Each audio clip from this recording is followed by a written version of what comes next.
फारसालो MLA नि आचक थानि सुमाय नाहारका मन्त्रकरा डॉक्टर मानिक साहा थांनाय दाननि 28 जुन सालमारिओ बाय इलेक्शनो कप्लाय उंजा काइब्रै विधानसभानि खरकटाम कैंडिडेट सुमाय नाहारमानि आजरा 58 बर्दवालिनि अंगै बातनि मन्त्रकरा डॉक्टर मानिक साहा केरंरा देनो नाहारि बिनि सुमाय नाहारिया तंमानि फिया ताबुक सुराय उमा बाय 8 जुलाई सालमारिओ एमएलए नि आचक थानि सुमाय नाहारका हास्तेनि मन्त्रकरा डॉक्टर मानिक साहा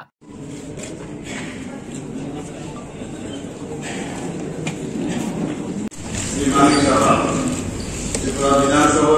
सदस्य निर्वाचित हইয়া ভগবানের নামে শপথ করিতে থেকে আমি আইনত প্রতিষ্ঠিত ভারতীয় সংবিধানের প্রতি আনুগত্য বিশ্বাস রাখিয়া ভারতের সার্বভৌমত্ব ও সংহতি রক্ষা করিব এবং বিশ্বস্ততার সহিত আমার কর্তব্য পালন করিব।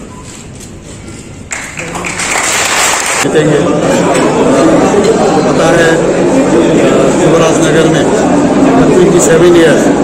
CPM के हाथ जो सीट था घर था 2018 में जब मोदी जी का पूरा लहर चल रहा था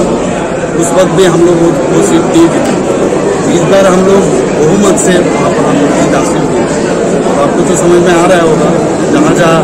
CPM का सीट पहले था वहाँ भी हम लोग आने वाले दिन 2023 में वहाँ भी हम लोग जीत कर पाएंगे, उसमें दो राय है।